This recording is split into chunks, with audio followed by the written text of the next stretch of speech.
বিরোধী দলকে বিভ্রান্তি ও হঠকারী রাজনীতি পরিহার করতে বললেন প্রধানমন্ত্রী।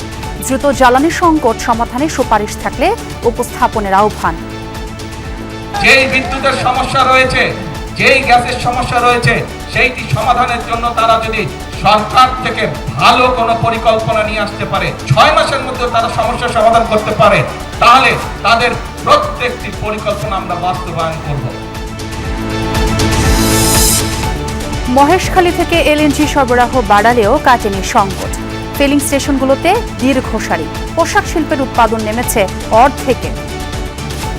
ঘন্টায় 1000 পিস প্রোডাকশন হতো। 1000 পিসের প্রোডাকশনের যে আমার উৎপাদন খরচ হতো সেটা আমার ডাবল হয়ে যাচ্ছে, কিন্তু আমার উৎপাদন হচ্ছে 500 পিস। প্রচুর পরিমাণ সিরিয়াল আছে, গ্যাস তো লাইন পাই না। 50টা 60টা 70টা এর উপরে গ্যাস আমরা দিতে পারি না স্যার।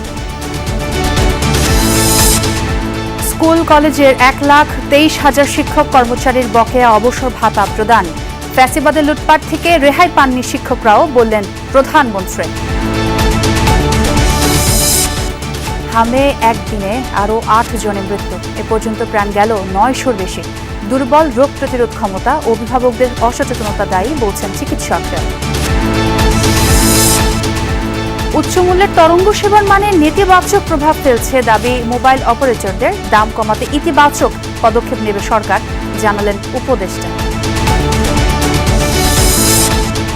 হরমুজ প্রণালীকে যুক্তরাষ্ট্রের অংশ ঘোষণা করতে চান ট্রাম্প। রণতরী কিংবা ভাষণ দিয়ে দখল করা যাবে না জলপথ, হুঁশিয়ারি তেহরানের।